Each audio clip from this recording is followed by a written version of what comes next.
দেখো না দেখো, মা আমায় বলেছিল মায়া তুই খেলতে যাস না, আমি শুনিনি বলে। আমার মা আমার সাথে কথা বলছে না। বাবা তুমি বলো না, বলো মাকে, বলো আমি আর মায়ের অবাধ্য হব না। একবার বলো না মাকে আমার সাথে কথা বলতে। পাড়ার কেউ একজন বলে উঠেছে, মায়া তোর মা বাবা যে তোকে ছেড়ে চলে গেছে। না,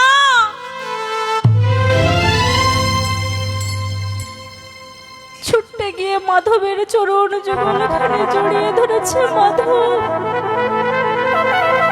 ও মাধব, দেখো না দেখো, আমার মা বাবা বলেছিল আমায় নাকি কোনোদিন ছেড়ে যাবে না।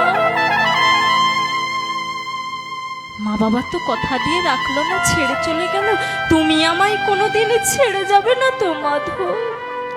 দেখতে দেখতে কয়েকটা দিন চলে গেল। মায়াবতী এক মায়ের কাছে বলছে, মা আমায় কিছু খেতে দেবে? তার তো কেউ আর নেই। পাড়ায় গিয়ে মাকে বলছে, মা তুমি আমায় কিছু খেতে দেবে? ও মা, নিজের মায়ের মতো কেউ দেবে গো? নিজের মায়ের মতো কেউ খেতে দেবে? নিজের সন্তানটাকে খেতে দিয়েছে আর মায়াবতীকে ঠেলে সরিয়ে দিয়েছে। মায়া চলে যা, দূর হয়ে যা। মা বাবাকে খেয়েছিস, এখন খাওয়ার খেতে এসেছিস, চলে যা। যখন খাওয়ার হবে ঠিক তোকে দিয়ে দেব। ছোট্ট মায়াবতী আজ মাকে ডাকছে, মা, ও মা, কেন চলে গেলে তুমি আমায় ছেড়ে? ও মা, কেন চলে গেলে তুমি আমায় ছেড়ে? বলো না মা। দেখো না দেখো, আজ তোমার মায়ের বড্ড ক্ষুধা লেগেছে। তোমার মায়াকে কেউ খেতে দিচ্ছে না। যখন আমি খেতাম না, তুমি আমার পেছন পেছন কত খাওয়ারের থালা নিয়ে ছুটেছো মা।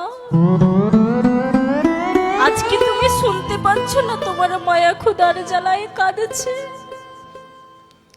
মা না থাকলে কে দেবে গো আমাদের খাবার? আমরা মেয়েরা বাবার বাড়ি গিয়ে সবার প্রথম মাকে খুঁজি, কেন জানো? সবাই জানে, সবাই জানে যদি আমার মা না থাকে আমাদের কেউ থাকবে না। এ জগতে যে মা ছাড়া আমাদের আর কেউ নেই।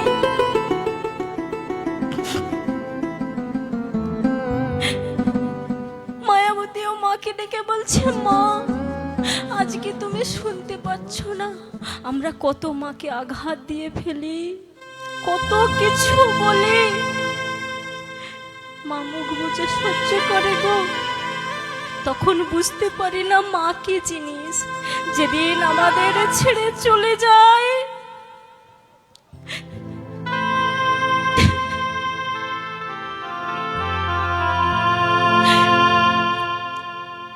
সেদিন আর খোঁজ